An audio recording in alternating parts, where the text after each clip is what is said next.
바랍니다. 아멘. 할렐루야. 네, 오늘도 이렇게 예배 자리에 나오신 모든 분들을 환영하고 축복합니다. 우리 옆에 계신 분들에게 우리 인사하면서 함께 시작하도록 하겠습니다. 참 잘 오셨습니다. 사랑합니다. 축복합니다. 네, 사랑합니다. 사랑합니다 하면서 이 안 웃으신 분들 계세요? 네, 사랑합니다 하면서 안 웃는 사람처럼 이 무서운 사람이라서 어떻게 사랑하길래 나를 저런 표정으로 사랑합니까 하면서 두려워질 수 있습니다. 사랑 고백할 때는 하나님 미소와 함께 고백할 수 있기를 바랍니다.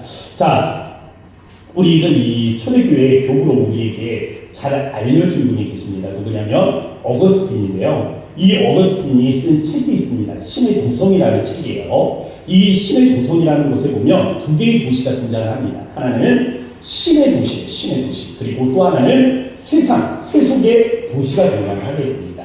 이 신의 도시는 우리가 요즘 말로 하면 교회라고 말할 수 있을 겁니다. 그리고 이 세속 도시는 세상이라고 말할 수 있겠죠.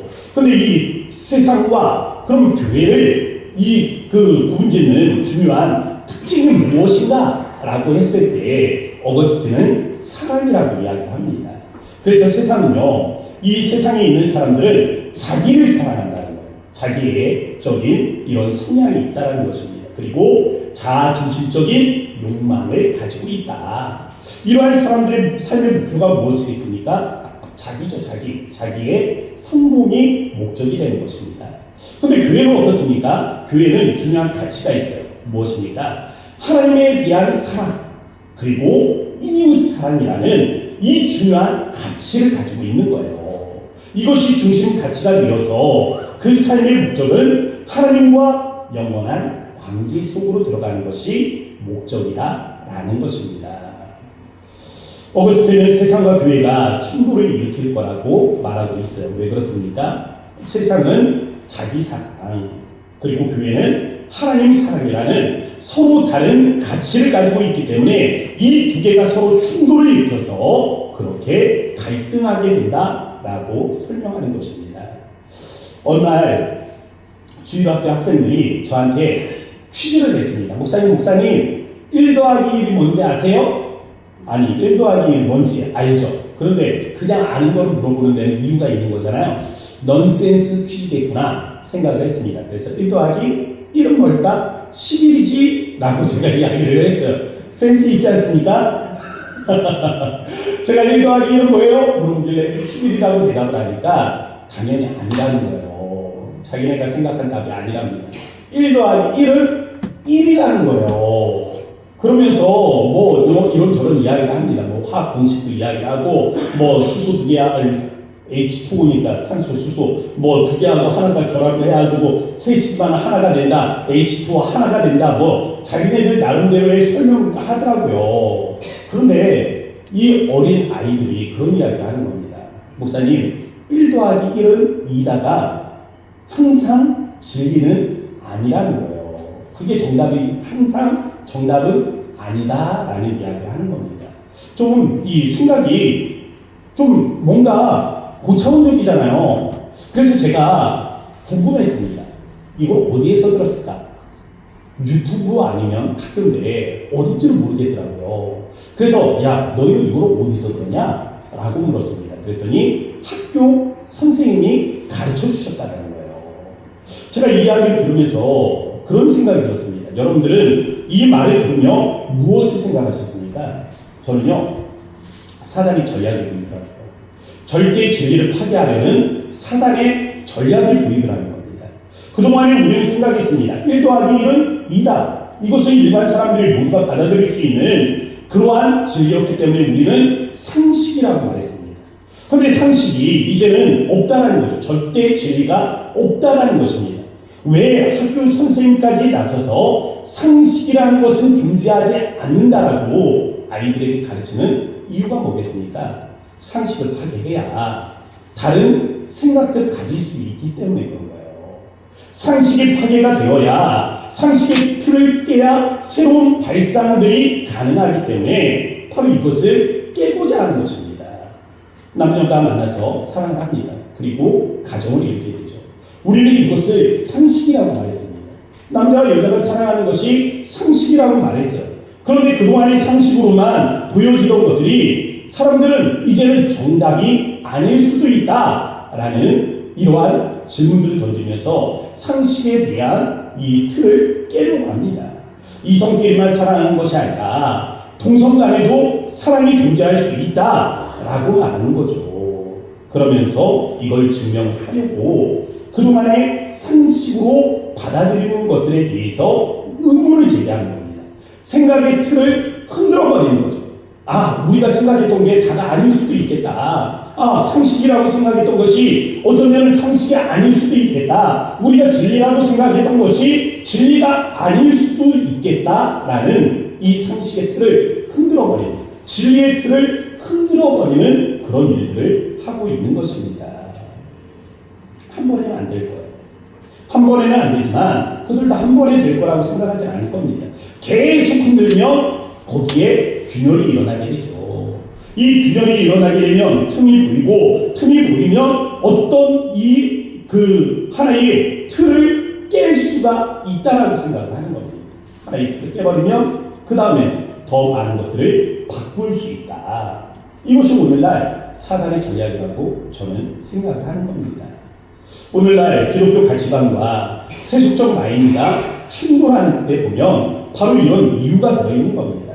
그럴 수밖에 없는 것이 세상이 추구하는 것이 다릅니다. 교회가 추구하는 것이 다릅니다. 세상은 자기 자신을 사랑하는 마음, 그리고 자의 이 본능과 욕구들, 그 욕망을 추구하는 반면에 교회는 하나님 사랑과 이웃 사랑에 대해서 가르치고 있습니다. 이 서로 다른 사고가 충돌을 일으키는 거, 어쩌면은 이 세상이 존재하는 동안은 계속될 수밖에 없는 문제일 겁니다. 저는 우리 각자에게 주어진 사명이 있다고 생각을 합니다.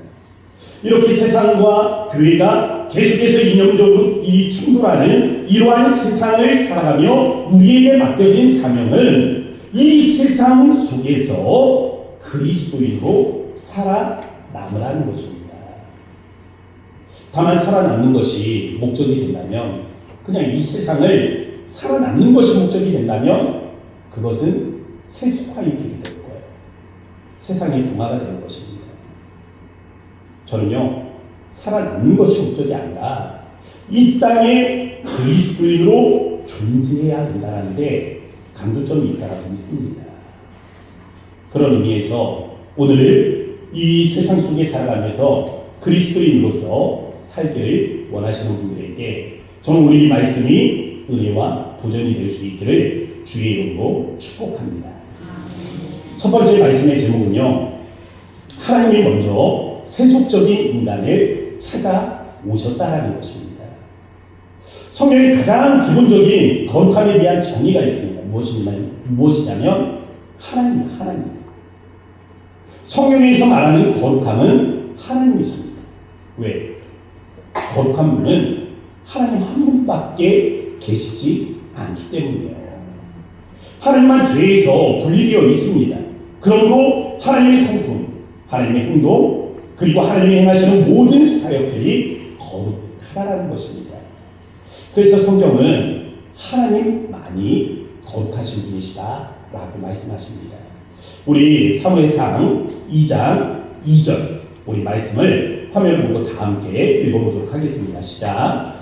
여호와와 같이 거룩하신 이가 없으니 이는 주밖에 다른 이가 없고 우리의 하나님 같은 반석도 없으신 이니이다.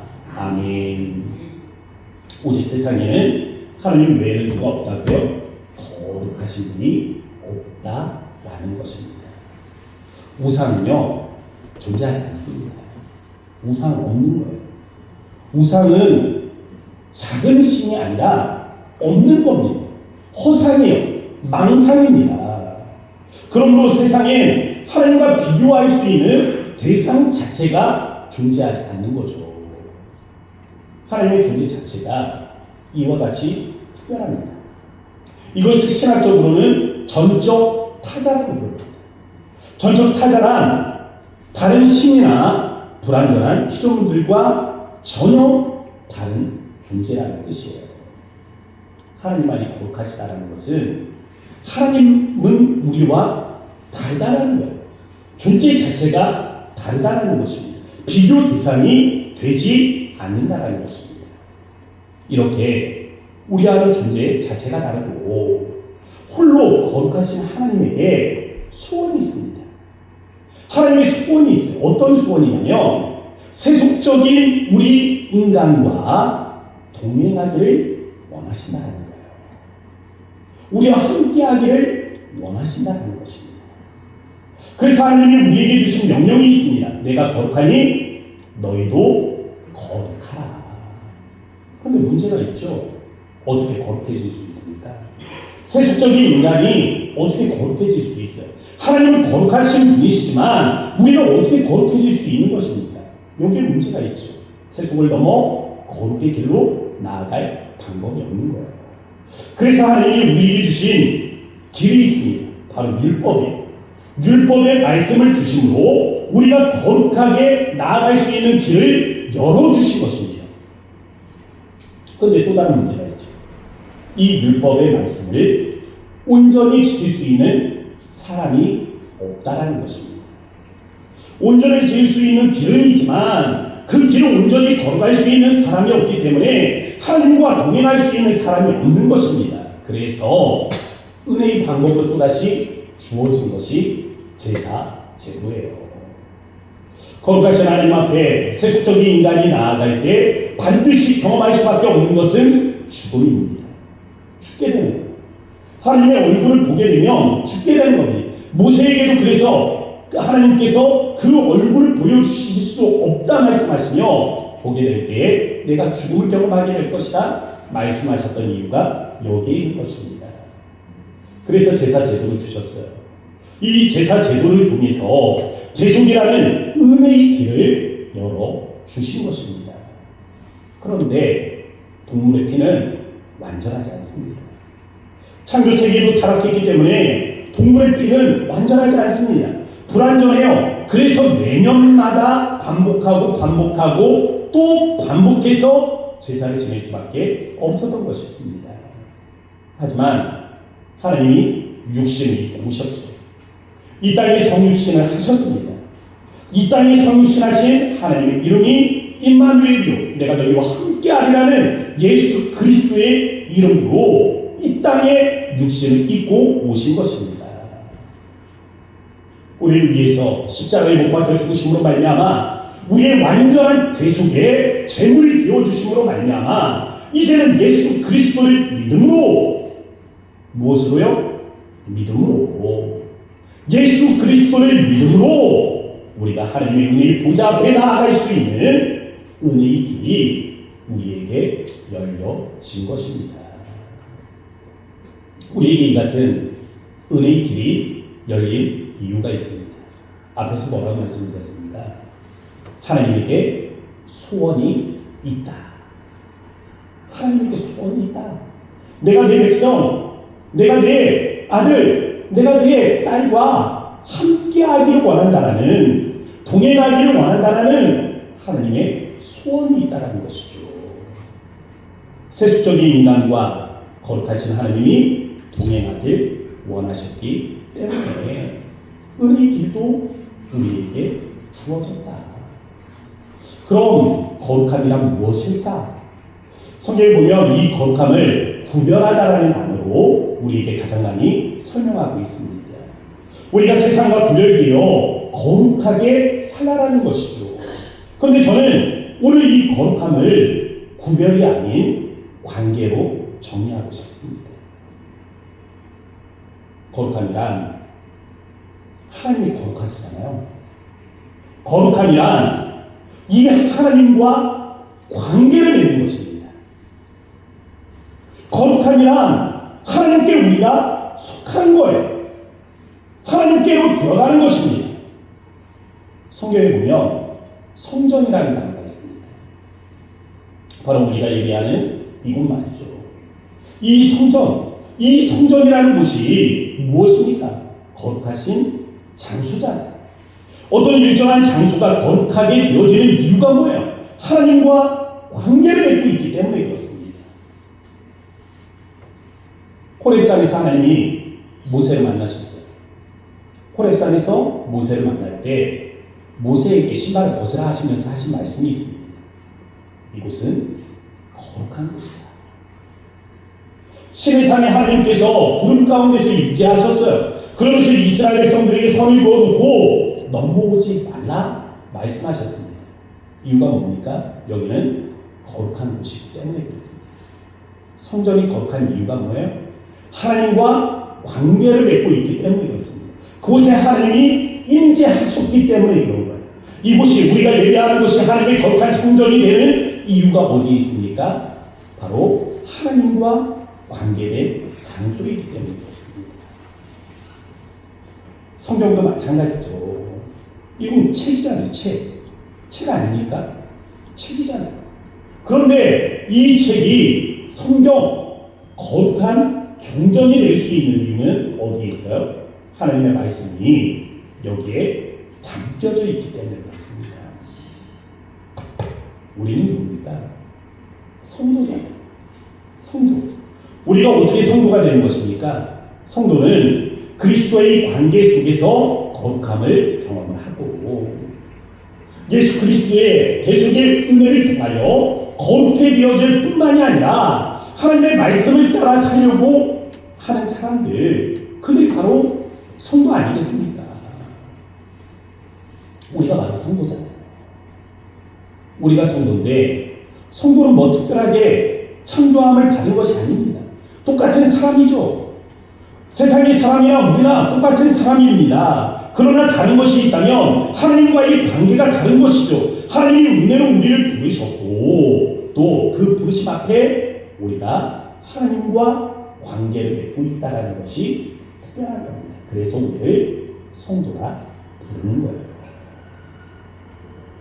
두 번째 말씀의 제목은 거룩한 교회가 세속적인 세상과 동행하는 방법에 관한 것입니다. 거룩하신 하나님은 세속적인 인간과 동행하기를 원하셨어요. 그래서 은혜의 길을 보여주셨습니다. 예수 그리스도 그 이름에 힘입어서 우리가 은혜의 보좌 앞으로 나아갈 뿐만이 아니라 그 은혜의 보좌 앞에서 하나님의 얼굴을 맞이케 하며 우리가 영광의 주님을 만날 수 있는 이 길이 우리에게 주어진 것입니다. 그럼 교회는, 이제 우리가 모여있는 이 교회는 어떻게 해야 되는 겁니까?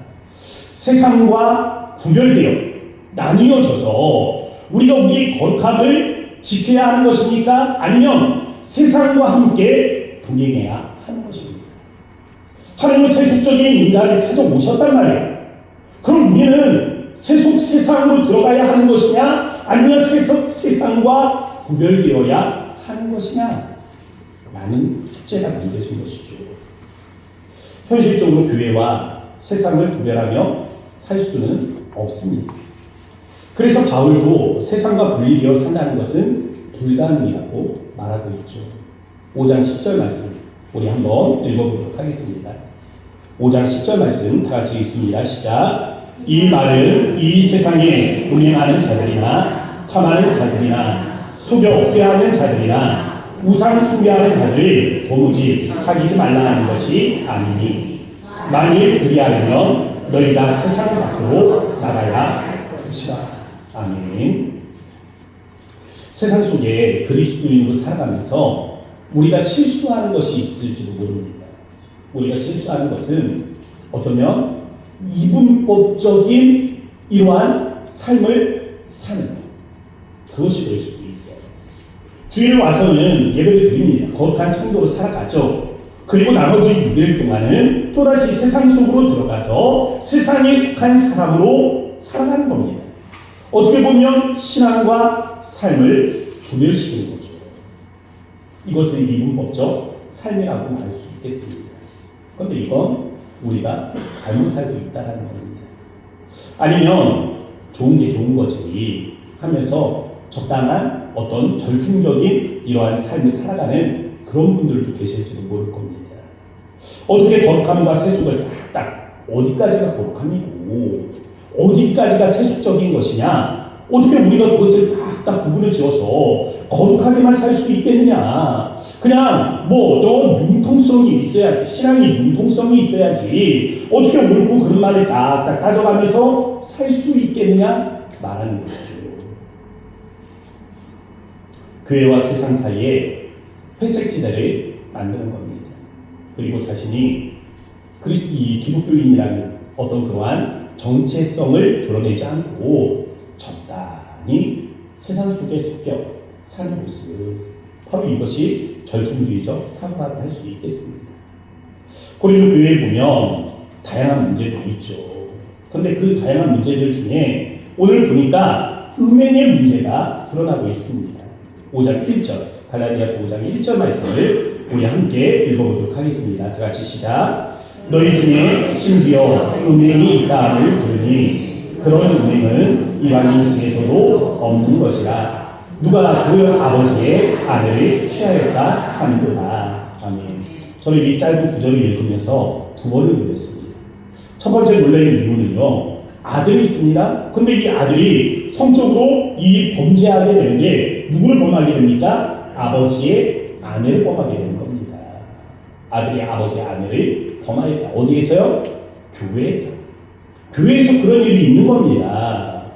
여기에서 한번 놀랬고, 두 번째 놀란 이유는요, 아버지의 아내라는 표현, 좀 특별하지 않습니까? 어머니라고 해야 되는 것을 아버지의 아내라고 표현하고 있잖아요. 이게 무슨 뜻이냐면 첩을 가지고 있었다는 겁니다. 당시 로마 사회에서 흔했던 일이에요. 사회에서 흔했던 일이 지금 어디에서 일어나고 있는 거예요? 교회에서 일어나고 있는 겁니다. 그리고 이 교회에서도 그 첩을 두고 있는 일들에 대해서 공적으로 인정을 해주고 있는 그러한 모습들, 뉘앙스를 우리가 발견하게 되는 거죠. 세상 속에서 함께 살아가면 이 정도쯤은 그냥 이해해줘야 된다는 겁니다. 그냥 모른 척 해줘야 된다는 것입니다. 그냥 융통성이 필요하다는 거예요. 그냥 절충주의가 필요하다는 것입니다. 바울은 세상에 속한 죄악의 모습을 10절에서 묘사하면서 이 음행만 이야기하는 것이 아닙니다. 이 세상에 음행하는 자들이나 탐하는 자들이나 수와 속에서 빼앗는 자들이나 우상을 숭배하는 자들, 그들이 지금 교회 안에도 있다는 거예요. 바울은 이 죄악의 특징을 누룩에 비유하고 있습니다. 작은 누룩이 온 반죽을 다 멍들게 한다는 거죠. 전체를 병들게 한다는 겁니다. 그런데 예수님은 이 말씀을 다르게 사용을 했습니다. 누룩을 가지고 하나님의 나라를 비유하면서 하나님의 나라는 가루 선알 속에 부은 누룩과 같으니 라고 말씀을 하셨어요. 바울은 죄악에, 예수님은 복음의 비유를 하셨습니다. 복음과 죄악의 공통적인 특징이 있다는 것입니다. 뭐예요? 전형성입니다. 그런데 이 전형성이 신속한 전형성이라는 겁니다. 그래서 바울은 이 악한 사람을 너희 중에서, 이 공동체 중에서 내쫓아 말하고 있습니다. 이 세상의 종말이 다가오거나 우리가 죽어서 천국에 가기 전까지 우리는 계속해서 세상과 동행을 할 수밖에 없습니다. 세상과 동행하며 살아가야 할 그리스도인들에게 바울이 말하는 중요한 무기가 있어요. 이 무기는 판단력입니다. 판단력. 이러한 세상을 어떻게 살아가느냐? 판단력을 가지고 살아가라는 거죠. 5장 12절 말씀 우리 다 함께 한번 읽어보겠습니다. 시작. 밖에 있는 사람들을 판단하는 것이야 내게 무슨 상관이 있으려마는 교회 안에 있는 사람들이야 너희가 판단하지 아니하랴. 아멘. 바울은요, 세상 사람들을 판단 안 하고 말하는 것이 아닙니다. 우리 자신, 우리 교회 공동체 안에 있는 성도들을, 그 임원들에 대해서 판단하라고 말씀하고 있습니다. 이것은요, 교회 공동체가 거룩함에 대한 분별력을 가지라는 거예요. 분별력을 가져야 판단할 수가 있습니다. 분별력을 가지고 누구를 판단합니까? 먼저는 자기를 판단하는 것이죠. 이 분별력을 가지고 교회 공동체를 판단하고 이 분별력을 가지고 스스로를 돌아보라 말씀하고 있는 것입니다. 마지막으로 세 번째, 세상에서 그리스도인으로 살아가는 중입니다. 계시록 말씀해 보면 음녀 바벨론이라고 표현합니다. 왜 음녀 바벨론인가? 바벨론 여기까지 이해가 됐거든요. 그런데 왜 음녀 바벨론인가? 늘상 궁금했습니다. 그런데 오늘의 시대를 한번 보세요. 성적으로 타락해가는 이 시대를 한번 바라보십시오. 그리고 거기에다 음녀 바벨론이라는 별칭을 붙여보세요. 이해가 바로 다가오지 않습니까? 바로 이 세상을 보고 음녀 바벨론이라 말씀하고 있습니다. 예전에는 부끄럽다 생각을 했어요. 그래서 들춰내기를 부끄러워했습니다. 그런데 이제는 그 죄악의 모습들을 자랑으로 여깁니다. 나 어제 누구하고 잤다. 젊은이들 사이에서는 그것이 오히려 자랑거리가 됩니다. 바벨론이 그랬습니다. 바벨론은 성적인 방종이 있던 도시입니다. 바벨론은 쾌락주의가 문란하던 그러한 사회이기도 합니다. 최근에 제가 보니까 그런 책이 있더라고요. 대도시의 사랑법이라는 책이 있습니다. 저는 몰랐어요. 그런데 얼마 전에 보니까 영화가 뭐가 나왔나, 제가 영화를 좋아하거든요. 그래서 영화 뭐가 나왔나 보는데 영화에 대도시의 사랑법이라는 그 영화가 있더라고요. 그래서 뭐 액션이 아니니까 저는 이런 건 또 별로 안 좋아합니다. 액션을 좋아합니다. 우리 장정수 사모님이 액션을 좋아한다고 했는데, 예, 저도 액션 영화를 좋아합니다. 그래서 그냥 있구나 하고 넘어갔어요. 근데 어디에 이렇게 보니까 또 이게 드라마로 제작이 됐다는 겁니다. 아니, 지난달에 영화가 개봉된 걸 봤는데 최근에 또다시 드라마가 제작이 됐다? 여러분 뭔가 특별함이 느껴지지 않아요? 야, 이 대단한 책인데 내가 모르고 있나 보다. 그래서 자료를 한번 찾아봤습니다. 뭔가 보니까 남녀 주인공 두 사람이 있습니다. 남자 주인공은요, 동성애자입니다. 여자 주인공은요, 이 대도시에서 일하면서 살아가는 이 성적으로 개방된 여성이에요. 이 둘이 동거를 하는 겁니다. 그러면서 서로의 우정을 그려가는 영화가 바로 이 대도시의 사랑법이에요. 현대 한국 사회가 이처럼 바벨론처럼 음란해지고 있다라는 전조들이 우리에게 하나둘 보여주고 있는 것입니다. 대중문화가 이와 같다는 거예요. 사람들에게 이렇게 살 수 있다는 것, 이렇게 사는 것도 자연스럽다는 것을 암시적으로 계속해서 심어주고 있는 겁니다. 과거 2500년 전 성경에 등장하는 인물이 있죠. 다니엘입니다.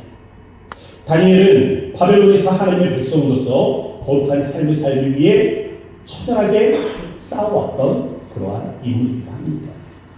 오늘 우리는 어쩌면 현대를 살아가는 다니엘일지도 모릅니다. 우리는 다니엘과 같은 그러한 삶으로 부름을 받은 것이다 라는 것이죠. 바벨론 같은 이 세상에서 우리는 그리스도인으로 살아남도록 명령을 받았다는 것입니다. 2500년 전 다니엘은 문화적 압박을 받았어요. 비신앙적인 어떤 행동들을 강요를 받았습니다. 당연히 정체성의 혼란이 찾아왔겠죠. 하나님의 백성입니다. 그런데 동시에 바벨론의 고위 관료직에 있어요. 나는 어디에 속한 사람인가? 하나님의 백성인가? 아니면 바벨론 사람인가? 아마도 혼란이 있었을 것입니다. 까딱하다가는 바벨론 제국에 동화될 수도 있었을 거예요. 오늘날 많은 그리스도인들이 바로 이와 같은 도전 앞에 서 있다는 것입니다. 오늘의 대중문화를 보세요. 이 대중문화를 이끌어가는 사람은 기독교인이 아닙니다. 비기독교인이에요. 그들에게는 기독교 정신이 없습니다. 기독교 정신이 없는 대중문화 안에 우리 아이들이 노출되어 있습니다. 아이들은 그러한 문화 속에서 자라가고 있어요. 훗날 이 아이들 기독교 정신과 그리고 세속적인 마인드를 구별한다는 것은 더 어려운 일이 되어가고 있다는 것입니다. 이런 때 우리에게도 다니엘과 같은 결단이 필요하다. 오늘 이 시점에 우리에게 다니엘과 같은 결단이 있어야 하겠다. 저는 이 한 주간을 기도하면서 그런 생각이 들었습니다. 우리 다니엘서 1장 8절 말씀 화면을 보고 함께 읽어보도록 하겠습니다. 다 같이 읽습니다. 시작. 다니엘은 뜻을 전하여 왕의 음식과 그가 마시는 포도주 자기를 더럽히지 아니하리라 하고 자기를 더럽히지 아니하도록 판단장에게 왕이. 아멘. 이렇게 우리가 뜻을 정하잖아요. 우리가 하나님 앞에 거룩하겠습니다 라는 뜻을 정하게 되면 그 순간 어떤 일들이 일어나는지 아십니까? 아무 일도 일어나지 않습니다. 뭔가 특별한 일들이 일어나지 않아요. 그러나 하나 분명하게 말씀드릴 수 있는 게 있습니다. 다니엘서 10장 12절 말씀. 우리 화면 보고 다시 한번 읽어보겠습니다. 시작. 그가 내게 이르되 다니엘아 두려워하지 말라. 내가 깨달으려 하여 내 하나님 앞에 스스로 경비하게 하기로 결심하던 첫날부터 내 말이 응답받았으므로 내가 내 말로 말미암아 왔느니라. 아멘. 다니엘이 결심하던 날 특별한 일 없었어요. 어떤 변화는 없었습니다. 그런데 하나 시작된 게 있어요. 무엇입니까? 하나님이 다니엘의 음성을 들었다라는 것입니다. 그리고 그 기도에 응답하셨다. 우리가 결심하면 하나님께서는 우리의 이 음성에 귀를 기울이시다는 것입니다. 우리가 왜 이 일을 결심하게 되었는지, 무엇을 위해 우리가 이것을 결심하고 있는지 하나님은 우리의 그 음성의 귀를 기울이시는 거죠. 우리의 결심과 함께 주의 응답도 시작이 되는 것입니다. 다니엘서 1장은 다니엘의 10대예요. 다니엘서 10장은 다니엘의 80대입니다. 우리의 역사적인 시간으로 생각을 해보면 굉장히 긴 시간입니다. 70년. 그렇지만 다니엘이 결심하던 그날 무엇이 함께 시작했습니까? 기도의 응답이 시작이 되었습니다. 가브리엘 천사가 와서 하는 말이 네가 결심하던 그날, 네가 결심하던 그날 나는 보냄받고 이제야 오게 되었다. 저는 우리 한국교회 연합예배가 이런 기회가 되기 위해서 계속 기도했습니다. 우리가 밖에 있는 사람들을 판단하는 것이 아니라 우리 자신을 판단해야 합니다. 우리 자신을 분별할 수 있어야 되는 것입니다. 우리 자신을 판단하고 또한 우리 자신이 결단하는 시간이 되어야 하는 것입니다. 마치 사무엘과 온 이스라엘이 미스바에 모여서 회개하듯이 우리가 이 광장에 모여서 먼저 한국교회의 죄악을 고백할 수 있어야 하는 것입니다.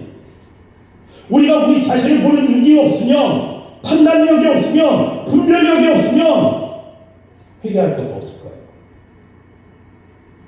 그러나 하나님이 우리에게 판단력을 주시고 우리에게 분별력을 주신다면 우리가 무엇을 회개해야 하는지 알게 하실 것입니다. 우리는 광장에 모여 세상의 죄를 선포하는 것이 아닙니다. 우리는 그곳에 모여 우리의 죄악을 고백하기를 원하는 것입니다. 그래야 합니다. 그래야 해요. 100만이 모이고 200만이 모일 수도 있습니다. 그런데 이곳에서 또다시 좌파냐 우파냐 정쟁이 노래진다면 한국교회는 심각한 분열에 직면하게 될 것입니다. 오히려 많이 모이는 것이 해가 되고, 그러나 우리가 이 자리에 모여 우리가 하나님 앞에 성결케 되기를 다시 한번 결단한다. 다시 한번 이곳에서 우리가 결단할 수 있다면 오늘 이 날이 하나님의 기도의 응답이 시작되는 날이 될 것이다. 저는 굳게 믿습니다. 그 마음으로 가는 거죠. 그 마음으로 도전하는 거예요. 지금도 불안해요. 지금도 불안합니다. 믿음이 없어서인지 모르겠지만 지금도 불안해요. 우리 교회는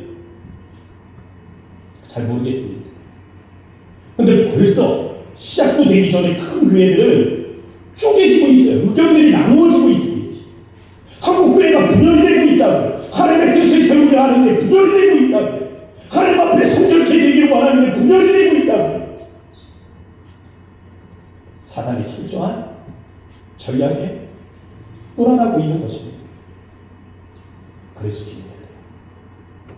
그곳에 함께 있든지 이곳에 남아 또한 함께 영상으로 보고 계시든지 어디에 계시든지 여러분들이 이 날이 하나님의 거룩한 날이 될 수 있도록 기도하실 수 있게 바랍니다. 우리 함께 기도하면서 나아가겠습니다. 우리 함께 기도할 때 오늘의 말씀을 기억하시면서 함께 기도하도록 합시다. 하나님은 우리와 함께 하기를 원하십니다. 우리가 죄악과 허물을 가지고 있음에도 불구하고 거룩하신 하나님이 우리에게 다가오신 이유는 우리와 동행하기를 원하시기 때문입니다.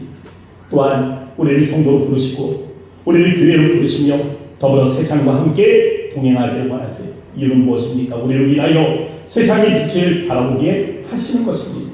오늘 이 시간에 우리가 함께 기도할 때 하나님 한국교회가 오늘 모여 연합 예배로 나아갈 때 하나님 이와 같이 순결함이 회복되게 하시고 성결함이 회복되게 하시며 거룩함이 회복되어지는 은혜의 날이 되게 하시되 하나님 우리가 우리의 죄를 자복하며 하나님 앞에 나아가고 하나님 우리가 성결을 결단하는 거룩함을 결단하는 은혜의 날이 되게 하여 주옵소서. 우리 주 이름 한번 부르시고 간절한 마음으로 기도하며 나아갑니다. 주여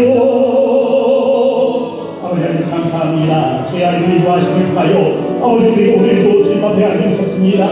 이런 하나님께서 하나님을 하나님 도와하시고 아버지 우리가 이 한국교회를 바라보며 아버지 우리가 하나님을 하나님을 기도할 때 아버지 하나님 우리 하나님을 성령 아버지 우리 하나님을 거룩히 하나님 함께 할 수 있도록 은혜를 더하여 주시기 바랍니다. 하나님 하나님 그 앞에 성령되기를 아버지 결단하고 주님 앞에 하나님을 기도할 때 아버지 하나님 저희에게 아버지 기도의 응답으로 함께 하셨던 것처럼 한국교회 하나님 미래가 아버지 이와 같기를 원하오니 아버지 한국교회가 모여 아버지 저와 우리 노래하는 것이 아니라 하나님 앞에 하나님 우리가 존경하 하나님 앞에 하나님 존경하 하나님 앞에 하나님 거룩함을 함께 노래할 수 있는 은혜의 날이 될 수 있도록 인도하여 주셔서 이 하나님 거룩한 날을 위하여 아버지 앞에 하나님 기도할 때 아버지께서 하나님 주의 지혜를 더하시고 아버지 더불어 하나님 구의 모든 자들 위해 주의 역사 함께 할 수 있도록 인도하여 주시기를 원하오니 주님 이와 같이 거룩한 날을 되게 하시며 주의 하나님의 왕중들이 온 믿음의 하나님 저희 하나님 함께 하고 아버지여 은혜를 더하여 주소서. 거룩하신 아버지 하나님 감사합니다. 오늘 우리가 모여 예배하는 곳에 하나님의 성령이 임재하시고 깨달음을 주신 대로 하나님 우리가 은혜를 가지고 돌아가기를 원하오니 먼저는 우리 이 죄 많고 허물 많은 인생에게 하나님께서 다가와 하나님 동행하기를 원하시고 그래서 우리를 거룩게 하시고 예수 그리스도의 부활의 은혜로 하나님 앞에 나아갈 수 있는 은혜의 길을 열어주시니 감사합니다. 주님 이제는 우리가 세상에 함께 교회가 걸어 나아갈 때 우리를 통하여 하나님 세상에 예수 그리스도의 아름다운 빛이 선전되어지기를 원하오니 오늘 광화문에서 한국교회가 연합으로 예배하며 하나님의 성결을 결단할 때 하나님은 세상의 창조의 질서를 말하고 하나님의 창조의 질서가 선포되어지는 하나님 은혜의 날이 될 수 있도록 인도하여 주셔서 이 모든 일들에 하나님의 영광이 함께하기를 원합니다. 하나님 집행부에게 지혜를 주시고 하나님 또한 이루어지는 모든 일들의 안전사고의 문제들이 없게 하여 주셔서 하나님 이 날이 세상이 바라볼 때에도 하나님 손가락질 받지 않는 하나님 그러한 은혜의 날이 될 수 있도록 모든 것을 주께서 섭리하여 주옵소서. 역사하신 예수의 이름으로 감사하며 기도합니다. 아멘. 우리 다 함께 일어나셔서 찬송가 635장입니다.